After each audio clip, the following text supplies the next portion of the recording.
People love to believe that wealth comes from brilliance. It doesn't. If intelligence alone made people rich, universities would be full of billionaires. They aren't. I've met geniuses who died broke and average thinkers who quietly built fortunes. The difference wasn't IQ, it was behavior over time. I made a mistake early in my life that still bothers me. One decision, one moment of impatience. If I had handled it differently, my net worth today would be roughly double. That's not emotion, that's math. Compounding is ruthless. It rewards patience and punishes stupidity with equal precision. When you're young, you don't feel that. Time feels infinite. You assume you'll fix things later. And in your 20s, maybe you can. In your 30s, still possible. In your 40s, risky. After 50, mistakes stop being educational. They become permanent. That's the part nobody likes to talk about. But pretending otherwise is how people destroy themselves. By the time you're 50, most of the big levers in your life are already set. Your career path is mostly defined. Your lifestyle expectations are established. Your tolerance for chaos is lower, even if you don't admit it. And most importantly, you no longer have decades to recover from a disaster. The game changes whether you like it or not. There's a dangerous lie people start believing in midlife, that if they haven't made it yet, they need to catch up. That lie has ruined more people than any recession. I've watched smart, accomplished adults panic in their 50s. They look around and see someone younger, richer, louder. Suddenly, their steady life feels insufficient. They mistake boredom for failure, so they try to accelerate. They jump into things they don't fully understand. They chase returns meant for 25-year-olds with 40 years ahead of them. They confuse activity with progress, and then reality shows up. I knew a man, Ivy League, high income, disciplined saver. He was fine, not flashy, but fine. At 56, he decided he was behind. He poured money into speculative ventures right before a downturn. By the time the dust settled, half his capital was gone. He spent the rest of his life replaying the almost. After 50, you don't need to be exceptional. You need to avoid being reckless. The market doesn't reward older investors for courage. It punishes them for errors. People obsess over finding the next big thing, the next Tesla, the next crypto miracle. That's noise. At 50, your job isn't to strike gold, it's to not fall off a cliff. The real enemy at this stage isn't modest returns, it's catastrophic loss. Losing 50% at 30 is painful. Losing 50% at 60 is permanent. Risk is not abstract. It's asymmetric with age. The same mistake carries a different price, depending on when you make it. I lived through real downturns, not market corrections people tweet about, actual collapses, businesses disappearing, lifetimes erased. And the pattern was always the same. People didn't fail because they were stupid. They failed because they were leveraged, trusted complexity, and believed this time was different. Debt is especially lethal after 50. It removes flexibility. It forces action at the worst possible moments. It turns temporary problems into permanent ones. The most successful investors I know later in life aren't aggressive. They're boring. They own things that work. They avoid what requires constant monitoring. They don't need excitement to feel alive. Boring compounds, drama doesn't. If I had to name one emotion that destroys more wealth than crashes, inflation, or taxes combined, it would be envy. Envy doesn't make you richer. It makes you stupid. It pushes you to abandon what works because someone else appears to be doing better. It convinces you that your timeline is wrong, your pace is wrong, your life is wrong.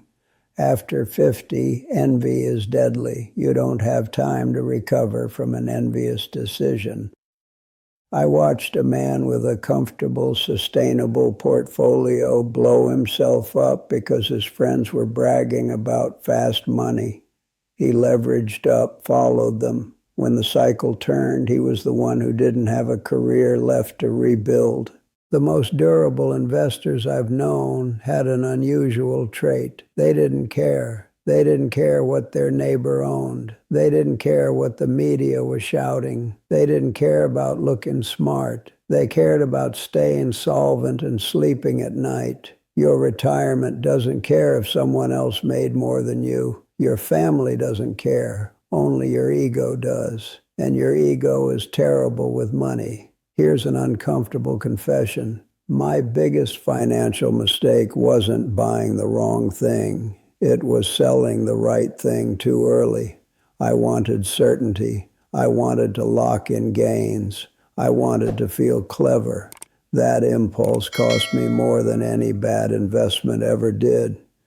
People hold losers because they hate admitting mistakes. They sell winners because they're afraid of losing what they gained. It's backwards. If you find a truly durable business, your job is not to interfere. Let compounding do the work. Selling early feels safe, but safety is an illusion when you're robbing your future self. After 50, this matters even more. You don't get endless second chances. One premature exit can permanently lower your standard of living. I stopped trying to be clever a long time ago. Being clever is overrated. Being patient is underrated. One of the biggest advantages I've had in life wasn't intelligence. It was the ability to say 3 words most people hate. I don't know. Confidence doesn't make you money. It just feels good. The market doesn't care how confident you are. It only cares whether you're right, and being right is rare. Overconfidence is more dangerous than ignorance. An ignorant person stays out. An overconfident person bets. After 50, betting on things you don't understand is no longer curiosity. It's negligence. Most opportunities in life are optional. You don't need to swing at everything. Missing most pitches is how you survive. After 50, your circle of competence should shrink, not expand. If it's not something you deeply understand, ignore it. If it requires constant explanation, walk away. If someone needs to sell it aggressively, run. Saying I don't know is not weakness. It's self-preservation. There's a difference between earning money and owning wealth. Most people never learn it. They optimize their lives around careers, titles, promotions, status. They trade hours for income and assume high pay equals success. It doesn't. I've met people making 7 figures who were functionally broke. The moment they stopped working, the money stopped too. Ownership is different. Ownership pays you whether you show up or not. Titles don't compound. Ownership does. By 70, nobody cares what your job title was, but they care whether you're independent or dependent. I lived long enough to see what happens when people assume good times are permanent. They borrow, speculate, stretch. Then reality collects its debt. Debt is what turns downturns into disasters. Without debt, you wait. With debt, you panic. That's why I've always avoided leverage. Not because I hated returns, but because I loved survival. Brilliant people collapse when conditions change. Durable people adapt. The survivors are rarely the smartest. They're the most disciplined. They build margins of safety. They assume storms will come and prepare quietly. My entire strategy can be summed up simply. Avoid debt, avoid drama, avoid stupid people. Debt makes you fragile. Drama wastes energy. Stupid people contaminate everything they touch. By stupid, I don't mean low intelligence. I mean reckless, dishonest, shortcut addicted people. Their mistakes eventually become your problem. Wealth isn't built by addition. It's built by subtraction. Remove what can kill you. What remains will compound. Here's the truth nobody puts in financial books. The goal isn't to die rich, it's to live free. Freedom means not panicking, not comparing, not needing approval, not fearing the next headline. You don't need spectacular returns. A steady, boring 6 or 7% over 15 years changes everything at 50. It doubles, then it doubles again. If you're over 50 and worried it's too late, relax. You don't need miracles, you need restraint. Spend less than you earn. Own simple things you understand. Ignore envy. Stay boring longer than others can stay patient. If more money flows out than flows in, no strategy will save you. Arithmetic is undefeated. I've seen high earners die anxious and modest earners die secure. The difference wasn't opportunity, it was behavior. So ask yourself one question. At 70, do you want to envy other people's toys or enjoy your own freedom? The market doesn't reward brilliance nearly as much as it rewards avoiding stupidity, and that's a game you can still win. There is another uncomfortable truth people avoid once they reach their 50s. Most financial problems at that age are no longer about income. They are about behavior. By 50, most people earn close to what they will ever earn. Raises slow down, energy changes, opportunities narrow. What matters more than ever is how much of that income actually stays with you. I've watched people with extraordinary earning power destroy themselves simply because they could not control spending. They lived as if their peak income would last forever. Bigger houses, nicer cars, lifestyle inflation disguised as success. Then health changed, work slowed, markets turned, and suddenly the math no longer worked. The laws of arithmetic are cold. They don't care about your effort. They don't care about your stress. They don't care how hard you work to earn that money. If more flows out than flows in, the ending is predetermined. Compounding works against you just as efficiently as it works for you. After 50, restraint becomes a superpower, the ability to say no. No to unnecessary upgrades, no to social pressure, no to proving anything to anyone. People underestimate how much money they could keep simply by not buying things they don't actually need. I'm often asked what the best investment is for someone my age. People expect something clever, a stock, a strategy, a system. My answer disappoints them. The best investment is reducing stupidity. Stop leaking money through ego. Stop funding appearances. Stop confusing consumption with happiness. Another mistake I see constantly is people mistaking motion for progress. They feel the need to always be doing something, trading, adjusting, rebalancing, reacting. The financial world feeds this impulse because activity generates fees, but activity is not the same as improvement. Some of the best decisions I ever made were decisions to do nothing, to sit still while the world screamed, to hold while others panicked, to ignore while others reacted. Stillness is not laziness, it's discipline, and discipline compounds quietly. There is also a psychological shift that must happen after 50. You have to stop trying to prove you're still young. Many financial disasters at this stage come from people trying to convince themselves they haven't aged. They chase aggressive strategies not because they make sense, but because they don't want to feel left behind. Aging is not a failure, it's a filter. It removes impatience if you let it. It sharpens judgment if you respect it.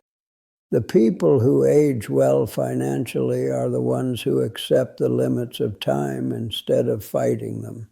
I've noticed something else over the years. The happiest older people are rarely the richest. They are the most secure. Security is underrated because it doesn't show off well. You can't post it, you can't brag about it, but it's what lets you breathe when markets fall, headlines scream, and others panic. Security means having enough margin that you don't need to make perfect decisions. You can be wrong and still be fine. That margin is priceless after 50.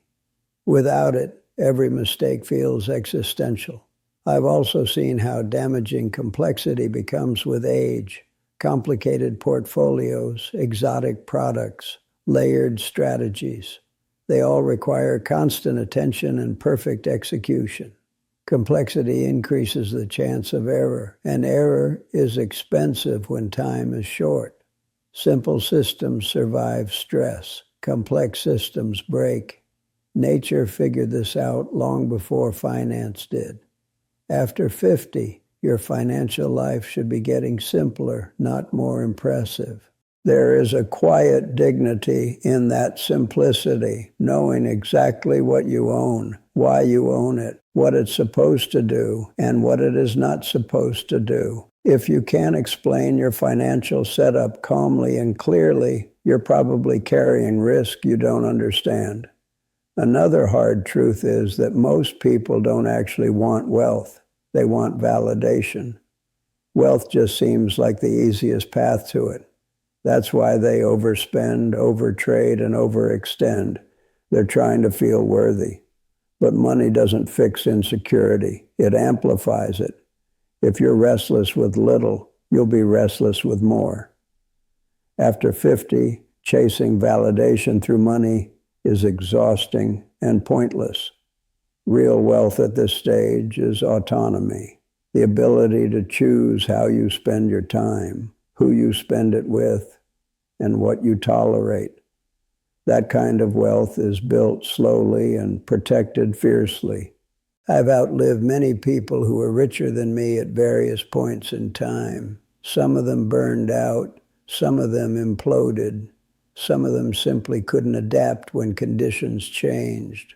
They were impressive for a season, but seasons end. Endurance is less glamorous, but it wins, quietly, consistently, without applause. The market will tempt you forever. There will always be a new story, a new breakthrough, a new once-in-a-lifetime opportunity that somehow shows up every 6 months. Your job is not to chase them. Your job is to recognize that you don't need them. You don't need to be right about the future. You just need to be prepared for it to surprise you. That's the difference between forecasting and resilience. Forecasting tries to guess what will happen. Resilience assumes you'll be wrong and prepares anyway. After 50, resilience beats prediction every time. If I could leave one final principle, it would be this. Wealth is not about maximizing outcomes. It's about minimizing regret. Regret comes from decisions that permanently reduce your options. Avoid those, and life becomes much lighter. You don't need to win big. You need to stay standing. You don't need excitement. You need durability. And you don't need to impress anyone. You need to outlive your mistakes. That's how real wealth is built. Not loudly, not quickly, but reliably enough that when the noise fades, you're still there.